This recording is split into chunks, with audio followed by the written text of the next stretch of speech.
Condamnées à espérer trouver un logement décent. Plus elles grossissent et plus nos villes rejettent leurs habitants. Depuis de longues années déjà, 12 millions de Français vivent sous un toit inadapté à leurs besoins. Trop petit, trop cher, trop délabré, trop éloigné, sans compter les 4 millions de précaires sans domicile personnel, la quête d'un logement correct empoisonne la vie de citoyens, pourtant parfaitement intégrés. En janvier 2012, un candidat président dénonçait ce mal qui ronge la société. Il avait promis de l'éradiquer. L'égalité, c'est aussi le meilleur accès pour tous au logement. Nous manquons de logements en France. Ils atteignent des prix insupportables. Il faut donc plus de logements. Et des logements moins chers. Mais pour éviter les abus, j'encadrerai les loyers là où les prix sont manifestement excessifs.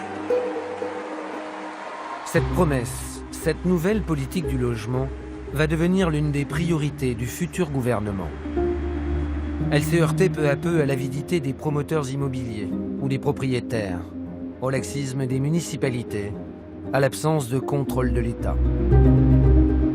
Dans plusieurs villes de France, nous avons enquêté pour mettre à jour le non-respect du plafonnement des loyers, la spéculation autour des logements défiscalisés, les HLM construits pour rien ou occupés par ceux qui n'en ont pas besoin.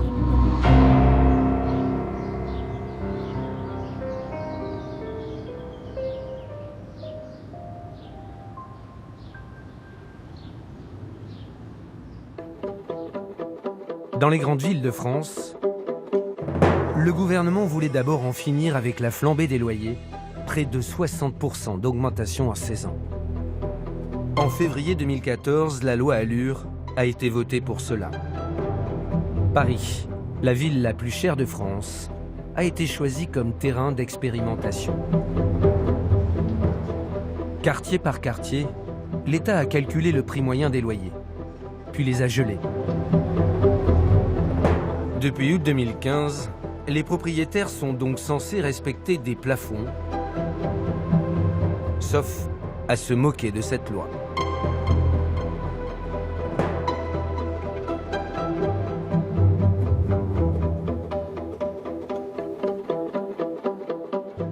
Après 5 ans d'études, Anaïs et Guillaume viennent de décrocher 2 contrats de travail.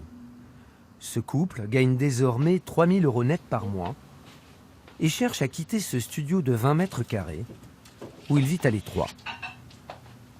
Alors on voudrait un appartement entre 30 et 40 mètres carrés. On veut surtout une chambre séparée en fait. Maintenant qu'on est 2, qu'il y a 2 salaires et tout, on voudrait quand même, après avoir vécu dans un studio comme 2 étudiants, on voudrait quand même s'installer un peu plus, avoir un vrai chez nous dans lequel on peut faire tout ce qu'on veut sans se marcher dessus, quoi. Ah, mais c'est pas trop dur à Paris de trouver un 2 pièces? C'est l'enfer, c'est horrible, c'est absolument abominable. Depuis 3 mois, le couple enchaîne les visites de 2 pièces. À Paris, ce sont les petites surfaces les plus recherchées, les plus chères au mètre carré. Celles aussi où les propriétaires respectent le moins l'encadrement des loyers. C'est le tableau de tous les appartements qu'on a visités. Et en rouge, en fait, c'est tous ceux qui respectent pas la loi, tout simplement. On a mis oui, non. Hein.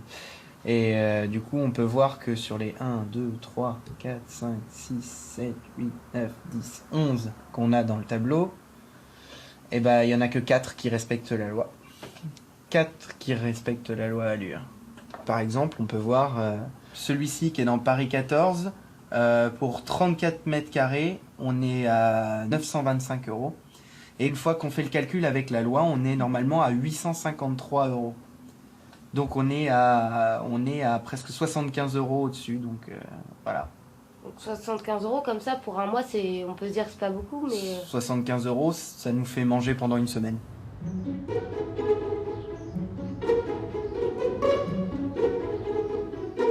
Pour nous, c'est vraiment important d'avoir un propriétaire qui respecte la loi Allure, parce qu'on se dit qu'il y a une loi et que ça doit être appliqué.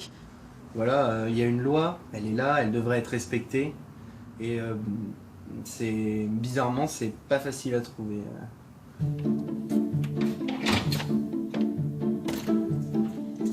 Aujourd'hui, Guillaume et Anaïs vont visiter un nouvel appartement dans le quartier de Montorgueil, l'un des arrondissements parisiens les plus prisés. Ils savent déjà que le loyer proposé dépasse largement le plafond fixé par la préfecture de la région. En fait, il faut aller sur le site de la préfecture de Paris. C'est un site qui s'appelle Référence Loyer. Alors, il y a certains critères à remplir. Par exemple, le nombre de pièces. Ici, on en a 2. L'époque de construction. Le type de location, c'est-à-dire meublé ou non meublé. Ici, c'est un meublé. Et surtout l'adresse. Donc, une fois qu'on a rempli tous ces critères, on valide et on reçoit en fait un loyer de référence. Donc, je devrais payer au maximum 1 232 €. Or ici, on nous propose un 1 400 € sans charge. Donc, il y a une énorme différence de loyer. Le loueur va-t-il accepter de renoncer à ce dépassement de 168 € par mois, soit plus de 2 000 € par an? Le couple a accepté de nous laisser filmer en caméra cachée leur énième tentative de négociation avec un propriétaire hors la loi. Une façade délabrée, des parties communes détériorées. L'immeuble n'est pas reluisant. Une table, un micro-ondes, un vieux canapé lit. Le meublé non plus n'est pas très accueillant. Donc tout reste, c'est bien meublé. Ah oui, c'est meublé, hein. Ça reste comme ça. Le propriétaire va d'abord tenter de faire croire que le montant du loyer respecte le plafond. On se demandait, au niveau du loyer, ça respecte la loi Allure, vous savez, il y a la loi Oui, qui est passée. oui, ça respecte la loi Allure, puisqu'effectivement, j'ai refait des aménagements à l'intérieur. Oui, parce qu'on regardait les plafonds, il me semblait que quand on avait regardé, c'était pas genre 1200 ou un truc comme ça dans le quartier. Ah, est-ce que vous avez regardé? Ouais. Ah, c'est possible, oui. Mais moi, je suis 1450. C'est quand même 168 € plus cher que le... C'est possible, je n'ai pas fait de calcul. Hein. Moi, Ouais. on m'a indiqué comme tout, c'est pas moi qui suis en location pour une réponse. Sa mauvaise foi démasquée, notre interlocuteur va changer de ton et dévoiler le fond de sa pensée. C'est lié à ce prix-là, et où il vous intéresse ou il vous intéresse pas, c'est tout. Hein. C'est juste que... Vous n'êtes pas encore locataire, vous êtes juste visiteur, et vous commencez à discuter. Donc, vous le baisserez pas de toute manière. je pense pas. Voilà, Vous le mettrez pas au niveau de la loi Allure. je crois pas. Et pourquoi Parce que c'est ma conviction. Attendez, vous n'allez pas me demander des explications quand même. Ok, c'est bon? Allez, je vous retiens pas. Bon. Au revoir. Merci. Au revoir quand même. Au revoir. Une fois de plus, Guillaume et Anaïs ont été éconduits par un propriétaire qui ne craint pas la loi. Dans sa quête de légalité, le couple n'a jamais rencontré un seul bailleur qui accepte d'abaisser son loyer.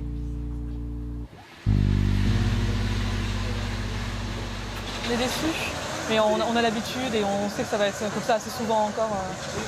Les propriétaires, ils savent qu'ils ne respectent pas cette loi à Allure, mais ça leur pose pas de problème. Ils savent qu'ils vont avoir plein d'autres visites après nous, donc ils vont pas s'attarder sur notre dossier. Je pense qu'on va sûrement devoir prendre un appartement qui dépasse le plafond de la loi Allure, malheureusement. Parce qu'il y a tellement peu de gens qui la respectent au final. Les déboires de Guillaume et Anaïs reflètent-ils la réalité? Les propriétaires parisiens hors la loi sont-ils vraiment très nombreux?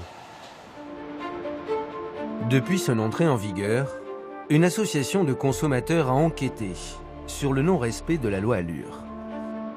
En 2015, puis en 2016, ce conseiller juridique de la CLCV a décortiqué plus de 800 annonces locatives.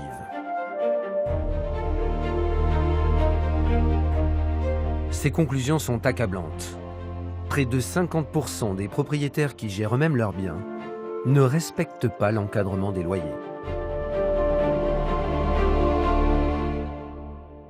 En 2015, lorsqu'on avait réalisé pour la première fois notre enquête, on l'expliquait sur la nouveauté du dispositif, en fin de compte sur la bonne foi des propriétaires.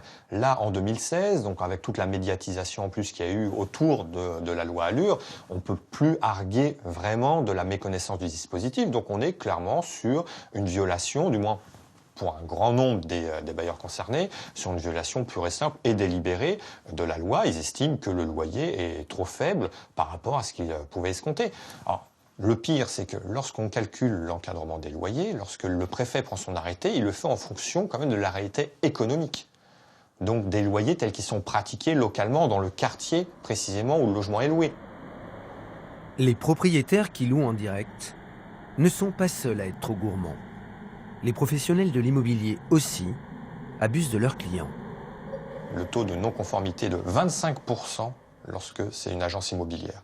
On a des dépassements de 17%. Alors ça représente sur l'ensemble de l'échantillon que nous avons eu, donc 800 annonces, ça représente une moyenne de 115 € par mois.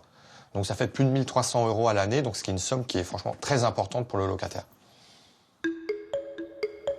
Dans l'enquête de la CLCV, le réseau Century 21 est en tête du palmarès des professionnels qui prennent des libertés avec la loi. 29% des annonces du leader français ne seraient pas conformes. Les dépassements les plus fréquents concernent les petites surfaces dans les quartiers les plus cotés de Paris. Au moment de notre enquête, sur 8 annonces de petites surfaces proposées par cette agence d'un arrondissement très prisé, la moitié dépassait les plafonds. Comment les professionnels de ce réseau justifient-ils ces surloyers auprès de leurs clients? Nous nous sommes fait passer en caméra cachée pour un candidat intéressé par ces logements en infraction. L'agent immobilier qui nous reçoit va nous assurer de sa bonne foi. Tous ceux-là, ils sont dans le respect de la loi ou... Ok, d'accord. Non, mais après, il y a des agences qui trichent, après s'ils trichent, ils vont... C'est leur problème, mais non, on s'aligne, on respecte la loi. Nous, le réseau, on est surveillés, on a le siège, on a tout le monde, on ne peut pas se permettre. Et il y a des petites agences, si, mais non, là-dessus, nous, on a raison, on ne peut pas se permettre de tricher non plus. Et après, c'est notre occupation. D'accord. Notre interlocutrice va finir par admettre que certains loyers proposés par son agence dépassent les plafonds, mais pour de bonnes raisons. Celui-là, je crois qu'on a mis un complément de 50 € parce qu'il y a un balcon. Ok, d'accord. On l'a justifié, il y a un balcon, il y a un ascenseur. Quand on met des compléments, on justifie et on justifie parce que voilà, il y a des prestations de qualité. La loi, il y a le loyer plafonné, vous pouvez mettre un complément. Donc le complément, on évite de faire ce qu'on veut pour le moment. Ouais, super. Ok. Ça roule. Un ascenseur ou un balcon permettrait-il de pratiquer des surloyers? Ce n'est pas ce que dit le ministère du Logement. Dans son décret, l'État ne tolère les compléments que pour les prestations exceptionnelles. Un ascenseur déjà payé par les charges ou un simple balcon n'en font pas partie. Ce sont des prétextes pour tromper les locataires que le président de Century 21 va lui aussi utiliser pour justifier les dépassements de loyers commercialisés par son réseau.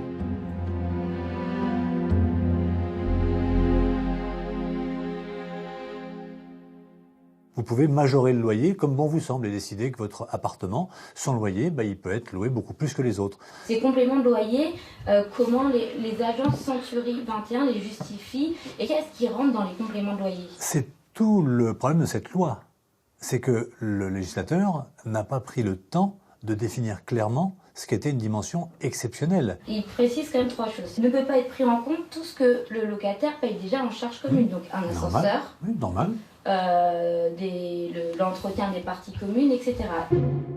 Sans le savoir, le patron du premier réseau français des agences immobilières vient de contredire les arguments de ses agents pour justifier les dépassements. Nous lui montrons notre enregistrement en caméra cachée. La loi, il y a le loyer plafonné, vous pouvez mettre un complément. Donc le complément, on évite de faire ce qu'on veut pour le moment. On met des compléments quand il y a l'ascenseur, quand il y a un balcon. Ça, c'est une erreur. Un complément de 50 € parce qu'il y a un balcon. Sauf s'il n'y en a pas dans le secteur. Est-ce que vous ne pensez pas que ces compléments de loyer peuvent être aussi un prétexte pour les terres aussi, Bien sûr. pour faire augmenter les Mais c'est évident. augmenter les loyers? Mais c'est évident. Vous êtes sous la pression d'un propriétaire qui vous dit moi j'assume de vous demander ce loyer-là, même si je ne respecte pas la loi, parce que je considère que c'est le prix du marché. L'agence, elle a le droit absolu de publier ou pas, puisqu'elle est juridiquement et financièrement indépendante. C'est pas ma succursale, c'est pas mon entreprise. Moi, je peux lui dire attention, il y a un danger. Après, je ne peux faire que des rappels à la loi, engager les agences à être soucieuses du dispositif, et puis en cas de contrôle, assumer les conséquences si elle n'a pas respecté le dispositif, ou à justifier du complément de loyer. Le président de Century 21 l'admet sans résister. Les locataires parisiens sont régulièrement dupés par les professionnels de l'immobilier. La loi Allure avait été impulsée par Cécile Duflot. Aujourd'hui, l'ex-ministre du Logement reconnaît que sa volonté de contrôler les loyers a en partie échoué. Il y a des propriétaires qui décident de faire signer des baux sans respecter l'encadrement. Ensuite, il y a la notion de complément de loyer, qui n'était pas absurde dans l'idée où il y a des appartements qui ont une terrasse de 100 mètres carrés. Évidemment qu'ils n'ont pas les mêmes propriétés qu'un appartement identique sans terrasse, mais qui est utilisé de manière exagérée. Quand on fait des compléments de loyer parce qu'il y a une baignoire, enfin, c'est pas du monde, quoi. Mais là, ce qui manque, c'est qu'il manque la surveillance. En fait, l'encadrement des loyers, c'est comme la limitation de vitesse. Mais s'il n'y a pas les radars et les amendes, vous pouvez mettre des panneaux cerclés de rouge, il ne pourra rien se passer. L'encadrement des loyers, c'est pareil. Les agences qui ne font pas bien leur travail et les propriétaires qui abusent, je pense qu'il faut passer à un régime de sanctions plus sévère. Cécile Duflot et son gouvernement ont-ils fait preuve d'angélisme? Quelle est cette loi qui fixe des limites au loyer, mais parie uniquement sur la bonne volonté des propriétaires pour les respecter? Dans ces conditions, comment les locataires parisiens peuvent-ils faire valoir leurs droits? Ils n'ont pas d'autre choix que de se défendre, tout seuls.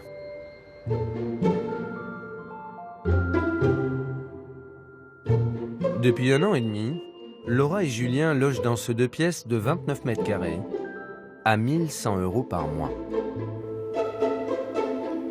Voilà, c'est notre pièce, petit salon avec un coin cuisine. Ici, et là la table où on mange qu'on a mis à côté de la fenêtre pour la luminosité. C'est plus sympa le matin pour le petit-déj. Et puis notre armoire où on essaye de faire rentrer tout notre bric-à-brac. C'est pas forcément évident, il n'y a pas beaucoup de rangement. 6 mois après son installation, ce couple a découvert que son loyer dépassait largement la limite fixée par la loi Allure. On s'est juste dit qu'on allait regarder sur les simulations par curiosité, voir si on était bien dans les normes, quoi. Et puis après, on s'est rendu compte qu'on était 200 € au-dessus et ça nous a quand même... on s'est senti un peu... comment dire, abusé, quoi. On a contacté notre propriétaire en lui envoyant une lettre avec accusé de réception, en lui disant qu'on s'était aperçu qu'il y avait un souci au niveau de notre bail et que donc on voulait savoir si c'était possible de régulariser la situation, quoi. Il nous a quand même proposé, pour, selon ses dires, éviter toute procédure longue, de consentir à une baisse de 100 € par mois sur les mois à venir du loyer. Face à ce mauvais arrangement, Laura et Julien ont décidé de s'adresser à une commission de la préfecture qui a fixé les plafonds des loyers. On a continué la procédure et on est passé à l'étape suivante qui était la commission de conciliation. Et donc ça consiste à envoyer un petit dossier au service de la commission de conciliation qui va ensuite convoquer les deux parties pour essayer de faire que tout se passe bien et qu'on règle les litiges au mieux possible. 1 mois après leur demande, Laura et Julien ont décroché une audience à la préfecture de la région parisienne. Une amie étudiante en droit les accompagne pour ce rendez-vous. Mais leur propriétaire n'a pas répondu à cette convocation. Bonjour.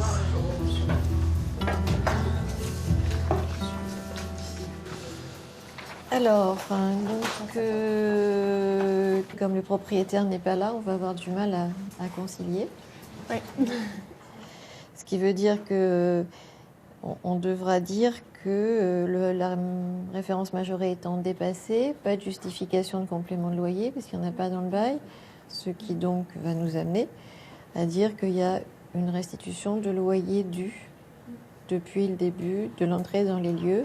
Donc on va l'écrire et donc le propriétaire aura cet avis et il vous appartiendra ensuite de reprendre contact avec lui, bien évidemment, pour obtenir la restitution amiable. On espère que vous arriverez à progresser. Voilà. Merci. Merci à vous. Merci beaucoup. Laura et Julien repartent avec un avis. Un simple constat d'infraction. Bonne fin de journée. Au revoir. Car la préfecture ne peut obliger le propriétaire à respecter la loi. Nous ne sommes pas dans une juridiction ici. On n'est pas juge. On fait de la médiation, de la conciliation avec des parties qui sont censées se mettre d'accord lorsque les deux sont présents. Là, en plus, une des parties est absente. Donc ça complique tout. Et il faut donc simplement pour nous donner un avis qui pourrait être de nature, en fait, à débloquer une situation. L'État a donc créé une commission d'opérette qui pourrait peut-être ou parfois inciter au civisme des propriétaires qui ne le souhaitent pas. Voilà pourquoi les locataires floués ne se bousculent pas devant cette commission. Finalement, on n'a pas beaucoup d'affaires sur ces sujets. On a une 60aine de dossiers aujourd'hui depuis août 2015. Il y a beaucoup de gens qui ne sont pas au courant. Moi, dans notre association, quand des gens viennent, par exemple, bon, on leur conseille ensuite d'aller en commission de conciliation, ils ne sont pas forcément au courant. Et en théorie, ceux qui viennent sont ceux qui sont conseillés par les associations en général. Hein, ceux qui viennent en général sont conseillés par les associations de locataires. Laura et Julien sont désormais condamnés à poursuivre leur propriétaire en justice. Ainsi va la loi Allure. À peine promulguée et déjà détournée, elle a abandonné en route ce qu'elle voulait protéger. Si le préfet lui donne des instructions de grande sévérité et de grand contrôle, il les applique. D'accord, donc c'est un manque de volonté politique. Oui, c'est évident. C'est évident. Si j'étais un peu vulgaire, je dirais on fait pas chier le monde de l'immobilier, voilà. Donc, et ça, je pense que c'est une erreur.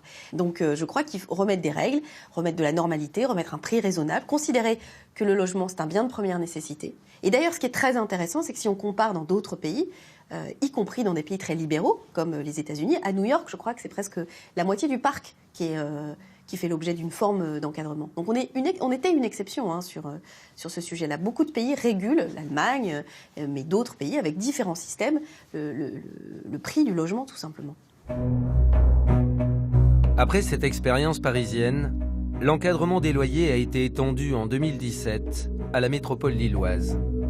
En 2018, il s'imposera à plus de 400 communes de la région parisienne. Mais les locataires de ces villes en tireront-ils vraiment un bénéfice? Pour combattre la flambée des loyers, le gouvernement avait aussi décidé de traiter le mal à sa racine.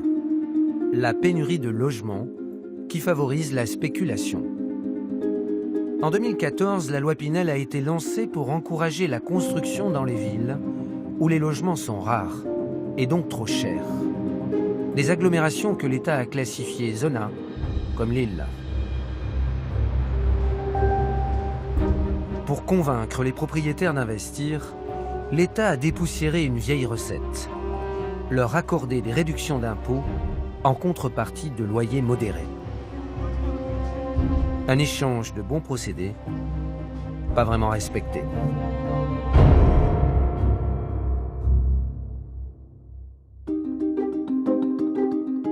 En 2016, ce couple de quinquagénaires a décidé d'acheter ce logement défiscalisé qui vient d'être achevé. Ils découvrent aujourd'hui ce 2 pièces de 45 mètres carrés.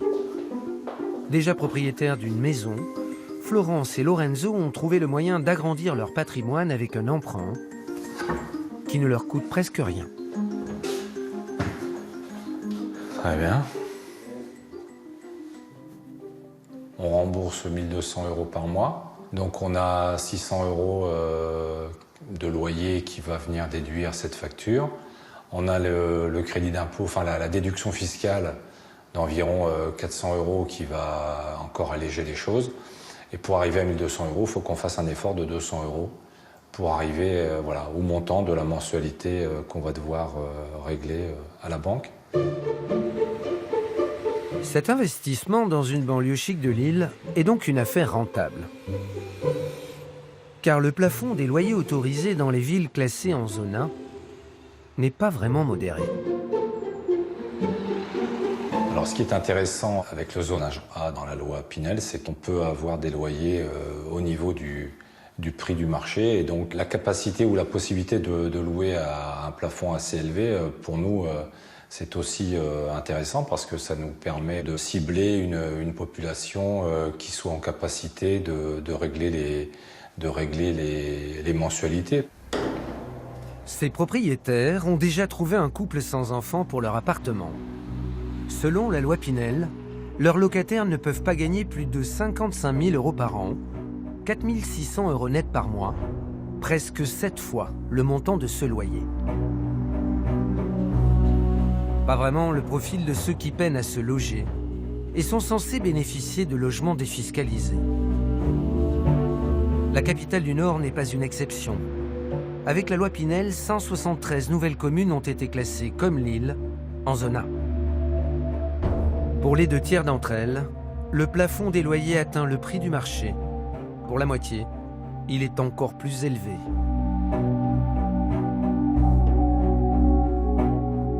Les classes modestes ont été oubliées par la loi qui leur était destinée. Cette dérive, même cet expert qui conseille de grands groupes du BTP ne peut que la constater.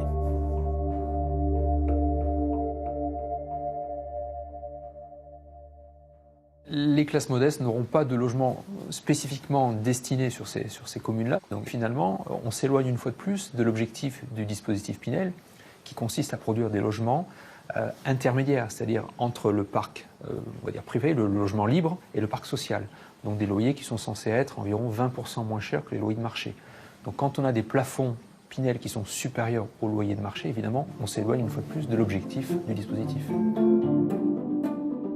Pourquoi l'État a-t-il renoncé à imposer des tarifs modérés dans toutes ces villes où les loyers sont trop élevés? C'est le résultat d'une campagne de lobbying menée par les professionnels du bâtiment partout en France.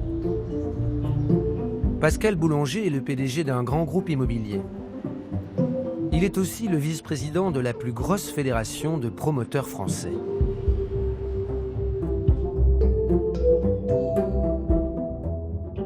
En 2013, pendant la préparation de la loi Pinel, son organisation s'est activée en coulisses pour convaincre les maires et les préfets de surclasser de nombreuses villes en zone A. La Fédération des promoteurs immobiliers a été consultée aussi bien au niveau national que régionalement, et on nous a demandé de réfléchir avec les préfets sur les villes qui méritaient, au sein même d'une région, de changer de catégorie ou pas. Et donc la chose amusante, c'est que je me rappelle très très bien, c'était un vendredi soir, nous étions 3 ou 4 autour de la table, et nous avons pris les communes une par une en disant dans celle-ci, il y a moyen de la faire changer parce qu'on pense qu'il y a un marché qui est plus important. Donc on s'est amusé en parfait concert à leur mettre une attribution. Et la liste qui est sortie en définitive était quasiment, et pour pas dire même intégralement, je pense, la liste qui avait été établie ensemble ce fameux vendredi soir. Après cette réunion conviviale, les services de l'État ont accepté d'aider les promoteurs à vendre plus facilement leurs programmes grâce à des plafonds de loyer plus élevés.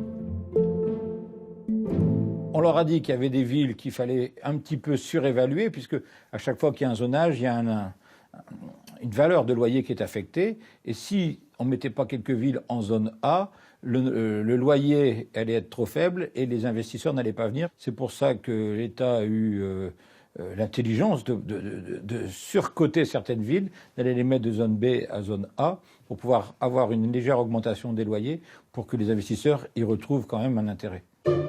C'est ainsi que ces petits arrangements entre amis ont accouché de la liste des 173 villes propulsées en zone A et dont les 2 tiers peuvent construire des logements défiscalisés à loyer non modéré.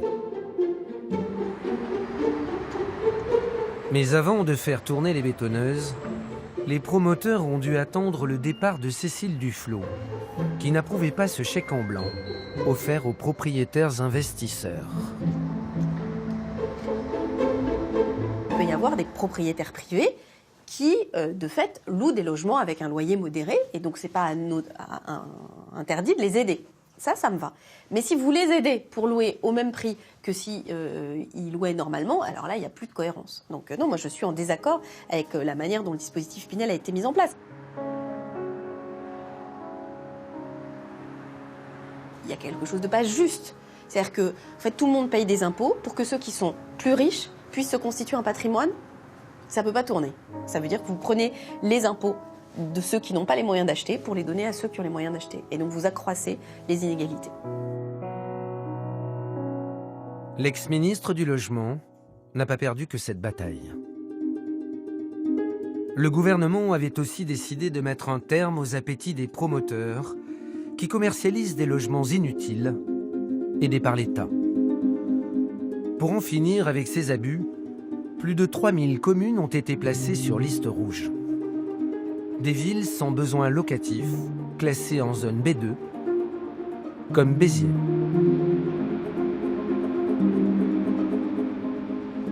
Béziers, 75 000 habitants, près d'un foyer sur deux sous le seuil de pauvreté et 17% de logements vides. Deuxième sur le podium des villes françaises en panne de locataires, la cité médiévale ne devait donc plus construire de logements défiscalisés.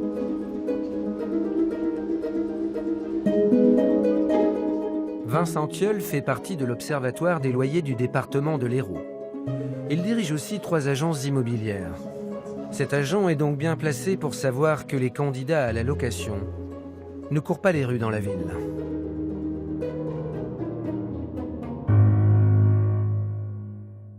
Ça, c'est tout l'Ouest héroltais, donc avec Béziers. Donc on a par exemple 14 916 logements, dont 17% de vacants. L'explication est simple. On a un nombre de permis accordés pour des logements neufs qui a été important en 2011. Ces logements sont arrivés en location en 2012 et on se retrouve donc en 2013 avec un déséquilibre du marché locatif. Si on analyse la taille de la ville, le nombre d'habitants, on est effectivement sur des statistiques, on dit qu'il y a trop de logements sur Béziers. Par-dessus, on vient proposer des lois de défiscalisation à partir d'Eurobiens, puis Cellier, et jusqu'aux dernières. On a ouvert les vannes avec des permis de construire partout, sans regarder l'identité du promoteur, qu'est-ce qu'il allait faire, à qui ça allait être destiné, à qui ça allait être vendu. Si on prend des chiffres de l'Observatoire des loyers, on est passé par exemple de 2008 à 268 logements vendus à des investisseurs sur la ville de Béziers à 676 en 2011. Donc on est sur des périodes où on construisait beaucoup trop. À partir de 2012, la ville s'est retrouvée avec 20% de logements défiscalisés vides sur les bras. Des appartements neufs vendus par des promoteurs à des propriétaires abusés et persuadés de louer leurs biens. L'un d'entre eux a investi en 2007 dans cet immeuble du centre-ville. Une résidence presque vide et déjà décrépite, dans laquelle Vincent Thiol ne parvient pas à trouver preneur pour le 2 pièces de son client. Donc voilà, on arrive dans les parties communes qui ne font pas très envie. Elles ont 10 ans, elles sont déjà très abîmées. On a, comme par hasard, un appartement vide ici, on voit, ici aussi. Les autres, on ne sait pas trop. On comprend un petit peu que ça ne fasse pas très envie.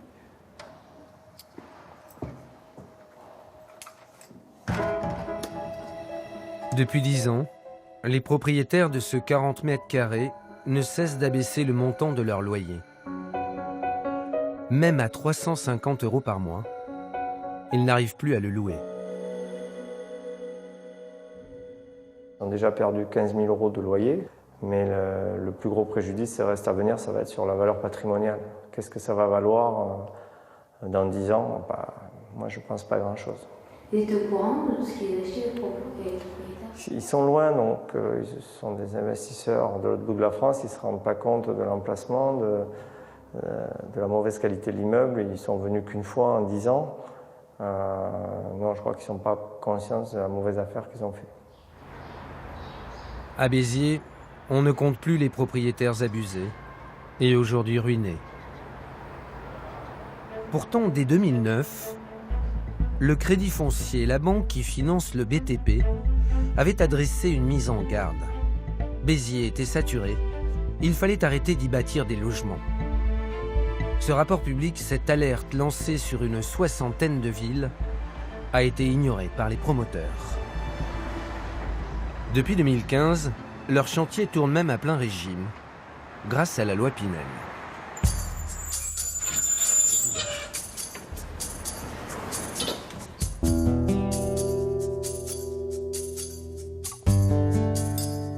Aimé Couquet est un opposant historique de la machine folle à produire des logements inutiles.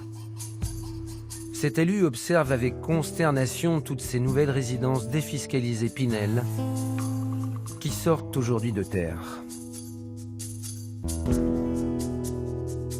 Ces 9 programmes que l'on voit là, représentent en gros 1000 appartements, alors que l'on sait que sur les plus de 1000 qui ont été construits à Béziers, une bonne partie n'est pas encore louée. Ça va faire qu'ajouter aux difficultés du logement. C'est bien qu'à un moment, il fallait arrêter de continuer les programmes de défiscalisation. Malheureusement, on a l'impression qu'au contraire, actuellement, on pousse encore plus que jamais dans ce domaine. C'est la fuite en avant, quoi. Dans ce domaine-là, c'est la fuite en avant et c'est vraiment dommage. Cette nouvelle bulle immobilière a élu domicile dans un nouveau quartier. Une cité dortoir en gestation, en périphérie de la ville, nommée la Courandelle. La Courandelle est devenue le quartier de la loi Pinel et qui rentre dans une part importante des constructions qui sont réalisées. Les promoteurs ont profité de cette situation pour mettre à fond leur programme de défiscalisation. Voici donc le nouvel Eldorado des promoteurs locaux, mais aussi nationaux. Des blocs alignés dans un désert urbain, le dernier marché de dupes pour propriétaires qui cherchent déjà à louer. Mais d'autres filons, dans d'autres quartiers, vont bientôt voir le jour. Pour l'instant, on a l'impression que ça va continuer. On vient d'apprendre, par exemple, dans le cadre du projet, de l'appel à projet qu'il y a eu sur l'acropole de Béziers, que dans ce projet, s'il se réalise, il y aura beaucoup d'appartements qui correspondent à la défiscalisation. Donc on va avoir dans cette ville tout un secteur comme ça avec d'appartements libres qui ne sont pas occupés et que vont-ils devenir, ça on ne le sait pas. Déjà, un immense gâchis se profile. Le scénario d'une catastrophe annoncée que la ministre du Logement, Cécile Duflot, avait pourtant décidé d'éviter en classant Béziers sur la liste rouge des nouvelles défiscalisations. C'était sans compter sur le maire de l'époque qui a réussi à lever cet embargo.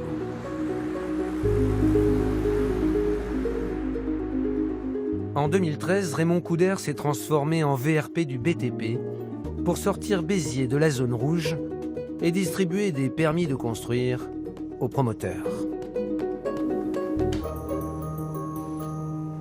Si vous n'êtes pas retenu dans ces classements, ça veut dire que les promoteurs vont se désintéresser totalement de votre commune, de votre ville, et aller construire ailleurs. Et ça veut dire que les entreprises du bâtiment de la commune ou des environs immédiats vont se retrouver sans chantier.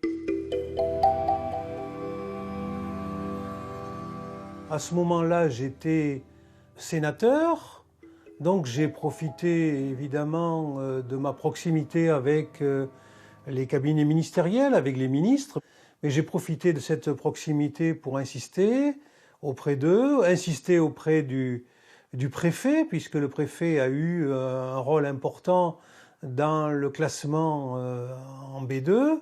Donc il a fallu que j'utilise tous ces moyens-là en me portant comme porte-parole, en quelque sorte, de l'ensemble de ce tissu économique local. Le hiérarque et les notables locaux ont gagné la partie. Ils ont obtenu de l'État une dérogation, comme 850 autres villes classées dans la liste rouge. Avant de démissionner en mars 2014, la ministre Cécile Duflot avait déjà livré 450 communes à l'appétit du marché. Elle reconnaît aujourd'hui avoir rendu les armes. Tout ministre du Logement a fait l'objet d'un siège de la part de tous les élus. Moi, j'ai effectivement permis à certaines communes de sortir d'avoir cet agrément préfectoral. Déjà, vous avez des pressions? Oui, bien sûr. Bien sûr, c'est le préfet, c'est tout le monde, c'est les promoteurs au niveau national. Et moi, j'avais déjà tellement serré les vis sur tous les sujets que oui, sur cette question-là, J'étais en situation compliquée. Pourquoi est-ce qu'on n'arrive pas à sortir de ce système? C'est juste la pression des... Parce qu'on n'arrive pas à sortir de ce système, parce qu'il y en a qui gagnent beaucoup d'argent avec ce système. Et qui sont puissants, ils ont des relais, ils sont capables de publier des pages de publicité, ils sont capables de salir l'image d'une ministre qui ne va pas dans leur sens. Voilà, c'est ça. Quand on parle des lobbies, c'est ça. La réalité, c'est ça. Et pourquoi? Parce que certains, ils gagnent énormément d'argent. Parfois en ruinant d'autres personnes. C'est pas très correct. Mais s'ils arrivent à tordre la main des politiques, pourquoi pas en profiter? Après le départ de Cécile Duflot et le retrait de sa loi, le nouveau dispositif Pinel a laissé le champ libre aux promoteurs. Dites, vous en connaissez beaucoup, vous, des placements qui vous font gagner 80 000 € sur 10 ans, avec seulement 159 € de versement par mois? Ce placement gagnant existe et il a même un nom. L'investissement immobilier Pinel. La loi Pinel est le dernier avatar de la défiscalisation. Avant elle, les lois Robien et Cellier ont déjà ruiné près de 50 000 ménages français. Chaque année, l'État se prive d'1,5 milliard d'euros d'impôts, sans générer de nouveaux logements à loyer modéré dans les villes qui en ont vraiment besoin.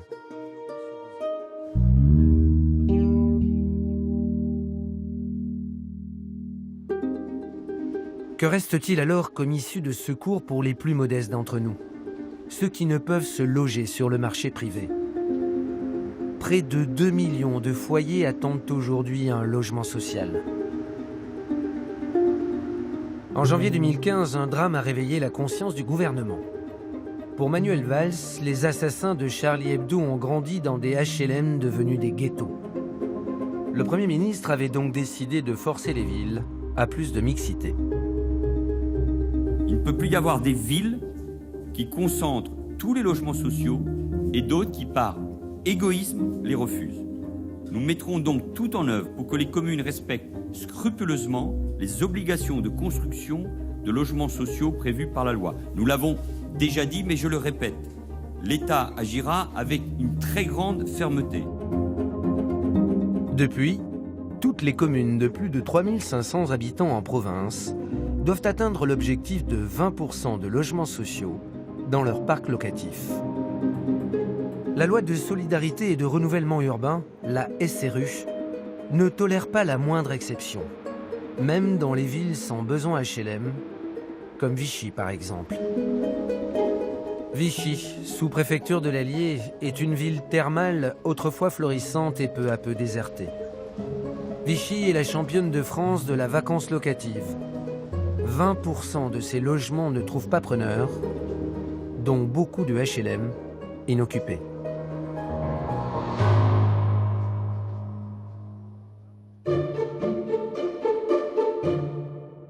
En 2009, quand Delphine Lanier a pris la direction de l'organisme HLM de la ville, elle ne s'attendait pas à traquer les candidats pour occuper les logements sociaux de son parc. C'est quelque chose qui m'a un peu surpris. Je suis sur Vichy depuis 2009. Quand on arrive à Vichy, on peut se loger facilement. Il n'y a pas de liste d'attente. La différence par rapport aux zones tendues, où effectivement, quand vous avez un logement qui se libère, vous avez plusieurs demandeurs qui vont pouvoir se positionner. Aujourd'hui, dans les territoires détendus comme celui de Vichy, c'est l'inverse. Un demandeur qui se présente, on va être en capacité de lui proposer plusieurs logements, de lui faire visiter et de lui faire choisir le logement qu'il préfère. Sur les un peu plus de 1600 logements sociaux publics du parc HLM, il y a 120 logements qui sont vides. Ça représente un peu plus de 7% du parc social. Depuis 40 ans, Vichy a perdu un quart de ses habitants. Même dans son centre-ville historique, la cité de Napoléon III compte de nombreux appartements de caractère, sans locataires. Vichy, comme dans beaucoup d'autres villes moyennes de 20 000 habitants, de cette taille, il y a eu une désindustrialisation il y a 20-30 ans qui a causé effectivement un exode de certaines populations vers les grosses villes. Donc effectivement, on se retrouve avec beaucoup de logements qui se sont retrouvés sur le marché disponibles. Dans les grandes villes, les bailleurs sociaux placent les demandeurs d'HLM sur des listes d'attente interminables. À Vichy, ils doivent se transformer en agents immobiliers pour les trouver. Le métier de bailleur social a beaucoup évolué dans des petites villes comme Vichy parce qu'on n'est pas en attente. On n'attend pas effectivement qu'un locataire vienne déposer un dossier de demande de logement. Il faut qu'on soit complètement à l'avance, il faut qu'on soit proactif. Donc on va aller sur des marchés comme des sites Le Bon Coin. Nos logements, même si c'est des logements sociaux, sont à disposition sur Le Bon Coin. On fait de la publicité comme un particulier, comme un propriétaire privé. À 10 minutes du centre, l'Office social municipal a investi 15 millions d'euros pour rénover le quartier des Ailes. Une cité HLM sans histoire, agrémentée de promenades en bord de fleuve et d'un centre sportif national réputé. Je vous emmène voir le premier programme qui a été construit par le bailleur social à Vichy. Donc c'est un programme qui a été construit dans les années 1960 à l'initiative du maire de l'époque qui a construit tout un programme de 600 logements sociaux sur les meilleurs quartiers de la ville. Malgré tous ces efforts, 70 appartements de la cité des Ailes ne sont toujours pas loués. Pour séduire les candidats, Delphine Lagnier a imaginé et pris le soin de décorer un appartement modèle. Alors voici un logement de type 4, donc aux Ailes, dans lequel vous avez une grande chambre pour les parents, une chambre pour les enfants, une salle de bain qui a été entièrement réaménagée pour installer des douches, et puis pour enlever les ballons d'eau chaude pour faire de la place dans ces salles de bain. Une cuisine avec une grande fenêtre pour avoir de la lumière. Et puis donc on a un grand séjour traversant est-ouest avec un côté salon qui donne directement sur le lac d'Allier, avec une double baie vitrée. Et puis une salle à manger ici.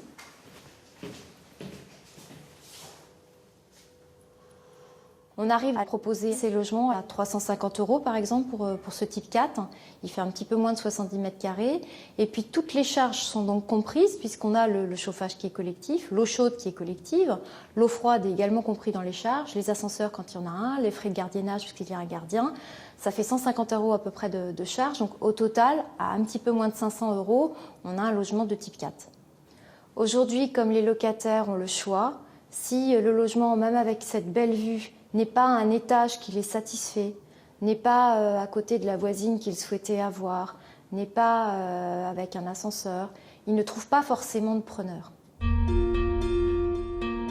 À Vichy, les HLM souffrent même de la concurrence des appartements privés, qui sont parfois moins chers que les logements sociaux.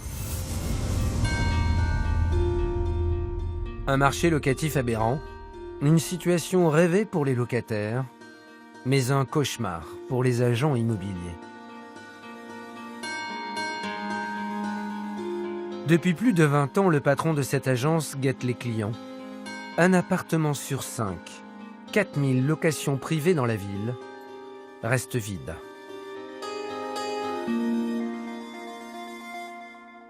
Je vais vous montrer un logement près de la médiathèque, en plein centre-ville de Vichy. On est sur 90 mètres carrés, un immeuble de caractère cossu, où j'ai un logement qui était intégralement refait à neuf. Sanitaire, électricité, revêtement de sol, muraux, etc. Donc vous avez un appartement proposé à 555 € qui ne trouve pas preneur. Ça fait 1 an qu'il est vide. Un autre exemple que j'ai voulu vous montrer, c'est un appartement qui est un petit peu plus périphérique, un immeuble d'une dizaine d'étages. Vous avez un garage, un ascenseur, des sanitaires qui ont été remplacés, une installation électrique tout à fait aux normes. Et malgré cet effort de travaux, la mise en location est compliquée. 385 € de loyer, 68 mètres carrés, je vous laisse faire le calcul. Nous sommes encore sur des ratios de prix au mètre carré très bas. Et ce logement est vide depuis plus de 2 ans. Des appartements rénovés et bradés mais déserts. À Vichy, le parc locatif privé comme public est totalement sinistré. Pourtant, la loi SRU version Manuel Valls exige toujours plus de HLM afin que la ville atteigne la barre des 20% de logements sociaux. Le respect de la loi SRU imposerait de construire environ 800 logements. Donc effectivement, on a du mal à comprendre qu'il faudrait construire des logements alors qu'on en a beaucoup de vides, qu'on a du mal à remplir. Donc effectivement, se faire taper sur les doigts parce qu'on n'en construit pas assez et se faire pénaliser financièrement au niveau de la collectivité parce que le rythme de construction n'est pas assez élevé sur les logements sociaux paraît aberrant quand on n'arrive pas effectivement à remplir ces mêmes logements sociaux sur le territoire.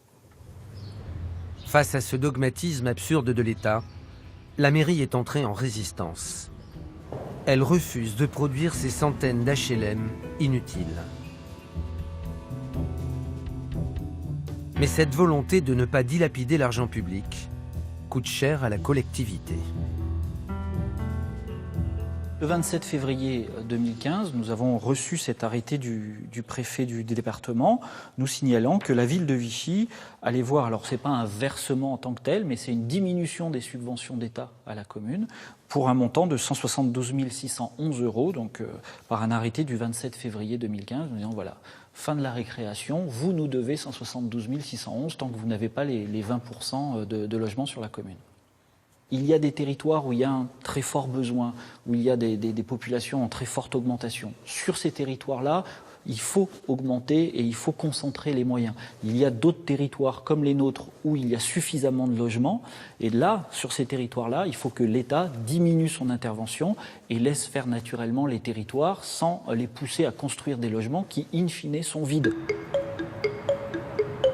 Vichy n'est pas la seule ville de France sommée de produire des logements sociaux qui ne servent à personne.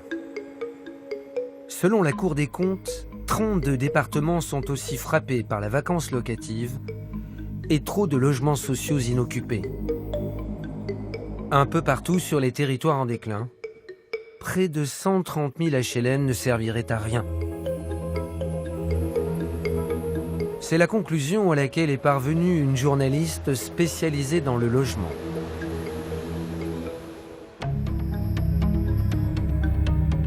Isabelle Ray a profité d'un congrès national des offices HLM pour mettre la main sur leurs rapports internes. Il n'était pas caché, mais il n'était pas exposé. Chaque année, le logement social fournit ses chiffres et effectivement, il y a à peu près 129 000 logements sociaux vides, dont, disons, 77 000 qui sont vides depuis plus de 3 mois. Donc c'est cela qu'on dit plutôt logements vacants. Mais ce qui a attiré mon attention, c'est le fait que la Fédération des offices HLM a consacré une journée à ces logements vacants qui commencent à poser problème. Les propriétaires HLM disent on a trop de logements dans certains territoires, évidemment, pas partout. Et même parfois, ils disent il faut en démolir entre 8 et 16 000 par an. Pourquoi l'État persiste à exiger davantage d'HLM dans des communes sans besoin, au lieu de concentrer ses efforts dans les grandes métropoles qui en manquent? Depuis 2013, toutes les villes de plus de 1500 habitants en région parisienne doivent atteindre 25% de logements sociaux. Un objectif très insuffisant, car plus d'un demi-million de foyers franciliens attendent désespérément un HLM auquel ils ont droit. Cette déficience de la politique sociale du logement, la principale organisation des offices HLM de France ne la conteste pas. Quand les gens vous disent qu'il y a des logements vacants en France et il y a des gens qui cherchent un logement en Ile-de-France, oui, il y a des logements vacants en France. Mais on ne peut pas mettre les logements sur des roulettes. On ne peut pas les ramener du Creusot à Paris. Pendant très longtemps, on a considéré qu'en Ile-de-France, le logement social était un logement assez transitoire, qu'on avait des familles dont la situation économique allait s'améliorer, mais il y a une réalité sociale, c'est qu'il y a une paupérisation de la demande. Nous avons des demandeurs de plus en plus pauvres. Et c'est pour ça qu'il faut pouvoir, maintenant dans la production neuve, surtout renforcer la production de logements à très bas loyer, parce que c'est là que nous avons la plus forte demande. Bâtir des HLM à bas loyer pour les demandeurs les plus fragiles, une nécessité urgente. Depuis près de 30 ans, Paris et ses alentours construisent surtout des logements sociaux. pour les classes moyennes supérieures. Depuis 2009, une loi permet même aux foyers aux revenus trop élevés de rester dans ces HLM auxquels ils ne devraient plus avoir droit. La loi Moll est un dispositif laxiste qui tolère les abus et autorise les passe-droits. À Paris, 10% des locataires des logements sociaux sont trop riches pour en bénéficier, mais ne peuvent pas en être délogés.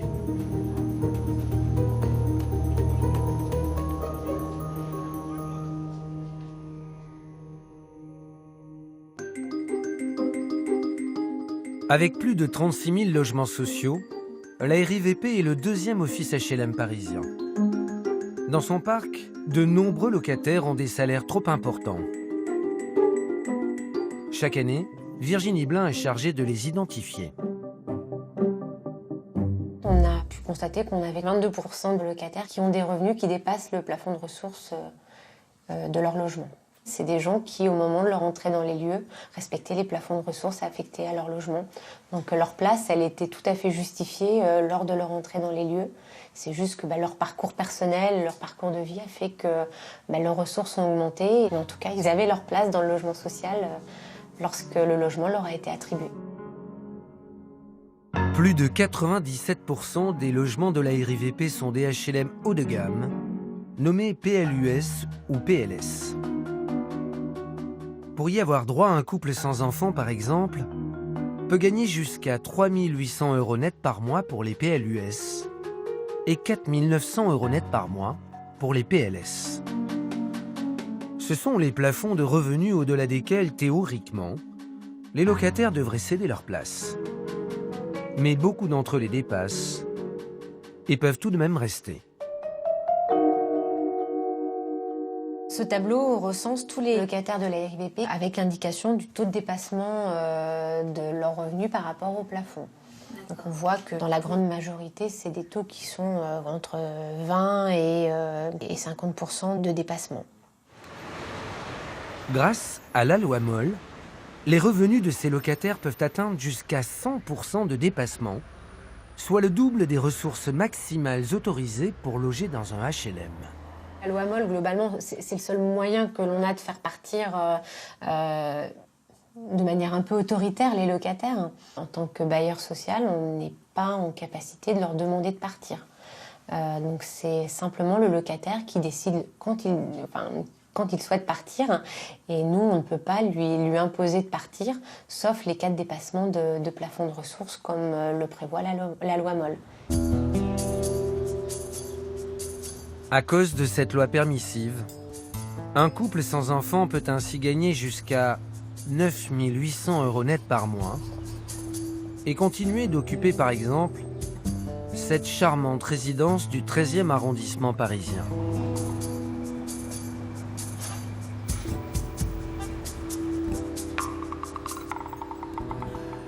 Alors là, on est sur un immeuble tout standard de type PLUS et PLS. Le PLS, on a tendance à considérer que c'est comme les plafonds de ressources pour entrer dans ces logements-là sont plus élevés, que ce sont des immeubles, des logements pour les plus riches, entre guillemets, mais c'est assez connoté, quoi.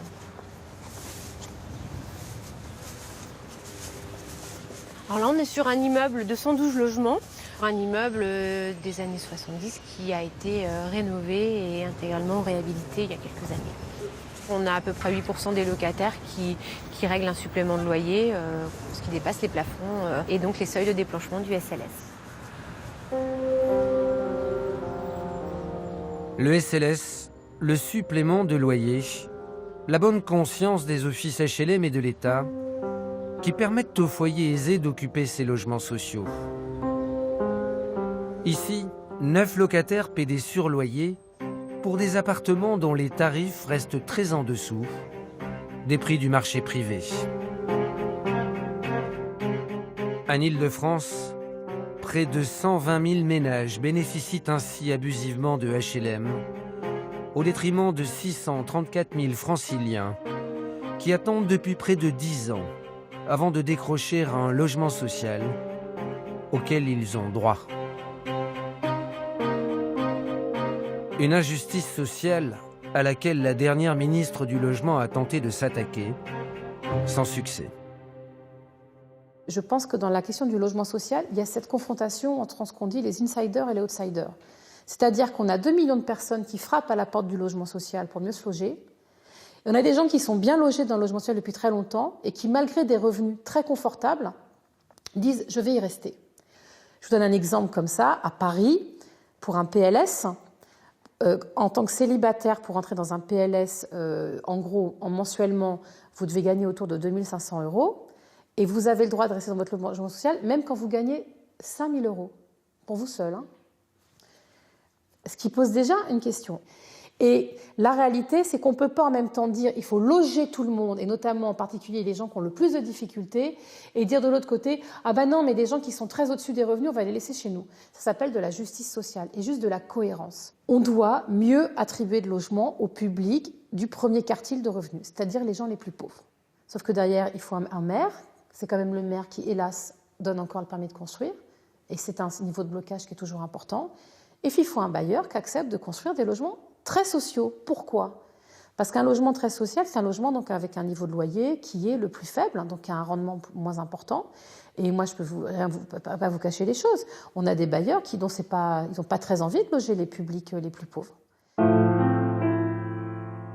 Fin 2016, Emmanuel Causse a fait voter une loi pour limiter à 50% les dépassements de revenus dans le logement social. Mais avec le changement de gouvernement, cette loi a-t-elle une chance d'être appliquée ? Pendant ce temps, en bas de l'échelle sociale, plus de 400 000 ménages de la région parisienne restent à la porte des HLM. Ceux qui en ont le plus besoin viennent par exemple demander de l'aide à la Fondation Abbé Pierre. Ils cherchent une issue de secours, un toit pour éviter l'exclusion, un logement solidaire.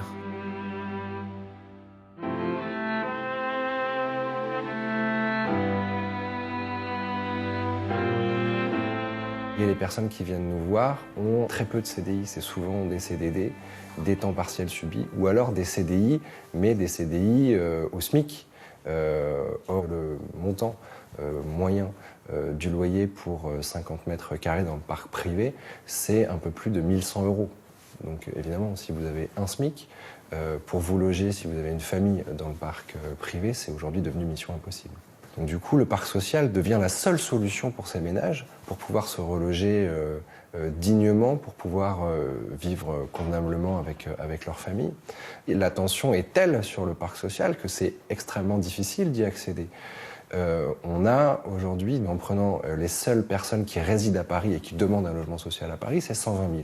En face de ça, on a à peu près 12 000 attributions de logements par an. On voit bien, c'est à peine 10% des demandeurs qui accèdent aujourd'hui au parc social. 90% des demandeurs de HLM à loyer très modéré sont condamnés à survivre sur le marché privé. Ils échouent le plus souvent dans des logements insalubres, des hébergements d'urgence ou des foyers.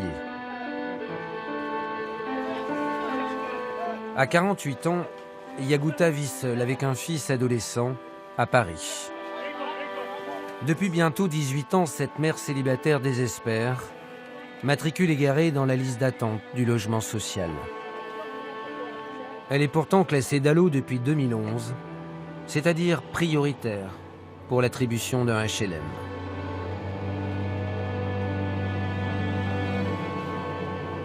Je gagne environ 1 600 € par mois. Le loyer de mon appartement est de 1 500 €. Et j'ai quelques aides de la CAF. Et du coup, en gros, il me reste entre 500 et 600 € par mois pour vivre, pour tout. C'est la nourriture, c'est la cantine de mon fils, c'est tous les frais annexes, quoi. C'est la précarité, la survie. C'est de la survie tout le temps. Il n'y a pas de moment de pause, quoi. Il n'y a pas de moment de répit, donc on est en lutte tout le temps, quoi. Il n'y a pas de respiration, quoi. C'est de la lutte sans arrêt, quoi. Sans CDI, avec son petit salaire, cette intermittente du spectacle n'a aucune chance de décrocher un 3 pièces adapté à ses besoins. La seule solution qu'elle ait trouvée, C'est un bail précaire, un meublé hors de prix. Un studio, d'où elle peut être congédiée au moindre retard de loyer. Voilà, alors en fait, c'est une seule pièce. Et là, c'est le seul endroit où il y a un espace fermé, c'est dans la salle de bain. C'est le seul lieu où on peut être tranquille, intime. Et c'est vrai que souvent, mon fils se met dans la salle de bain s'il veut parler au téléphone, écouter de la musique, faire des trucs. Enfin, quand je travaille, voilà, c'est un peu l'endroit intime de l'appartement, quoi. Yaguta a droit à un logement social avec 2 chambres et un loyer 2 fois moins cher. Dans sa pile de courriers, plusieurs maires d'arrondissement, un député local et même Cécile Duflot, l'ex-ministre du Logement, le lui affirment depuis plus de 10 ans. Elle ne compte plus les promesses du préfet, dont la dernière remonte à 2 ans. Le préfet dit « Votre demande fera l'objet d'un examen attentif par mes services et je ne manquerai pas de vous tenir informé de la suite qu'il sera possible de réserver à ce dossier dans un délai moyen de 32 jours. » Et ça date du 27 août 2015 et j'ai jamais rien eu. Bon, j'en rigole maintenant parce que voilà, c'est un peu kafkaïen.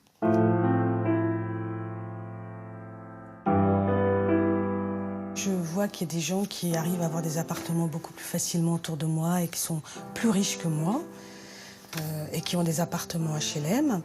On se dit, mais qu'est-ce qu'on peut faire? Puisque moi, j'ai suivi vraiment la voie légale. Alors, on nous dit tout le temps qu'il y a trop de cas urgents, il y a trop de gens nécessiteux dans le besoin, etc. pour avoir des appartements. Mais enfin, moi, ça fait 18 ans, quoi. Donc, on a des droits et on doit avoir ces droits.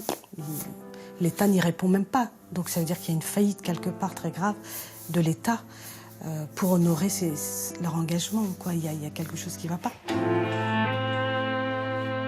Bientôt, Yaguta va devoir quitter ce meublé qui a englouti ses économies. Comme 4 millions de Français sans domicile fixe, elle va devoir trouver un nouveau refuge. Les déclassés du logement sont toujours plus nombreux. Avec 46 milliards d'euros par an, la France dépense pourtant 2 fois plus que ses voisins européens pour sa politique du logement.